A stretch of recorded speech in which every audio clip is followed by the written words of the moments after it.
یک چرخبول نیروهای مرزبانی توجیکستان در راه به نزد سیاحان روس در ناحیه ونج ولایت مختار کوهستان بدخشان افتاده است.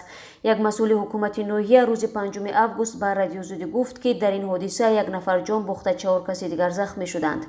به اطلاع همصحبت ما، حادثه ساعت 12 روز پنجشنبه در حدود دهه پای مزار رخ داده است. چرخبول برای آوردن سیاحان روس که در بلندی بیش از 5000 متر درمانده بودند میرفت.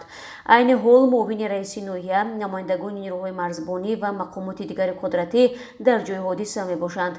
تا جایی که اطلاع داریم چرخبول از نیروهای مرزبانی توجیکستان بوده است.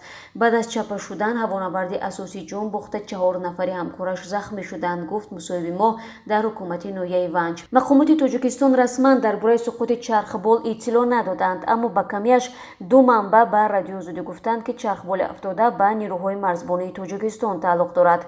دهه پای مزار که چرخبول در آنجا افتاده است یکی از دهه‌های دوردستی ناحیه ونج می باشد. دهه در پایان پیریخ‌های فیچینکا، کاشولایخ و خرسون جایگیر است. بار اول نیست که در منطقه کوهی توجیکستان چرخبول ها میافتند. ماه آگوست سال 2018 چرخبول حامل 15 کوهنورد خارجی و 3 سرنشین توجیک در پایان پیریخ فورتنبک در ناحیه لخش به صدمه دچار شد. در نتیجه 3 کوهنورد و 2 سرنشین توجیک جان باختند. این گروه عضو هیئتی بودند که برای فتح قلعه اسماعیل سامانی در توجیکستان قرار داشتند.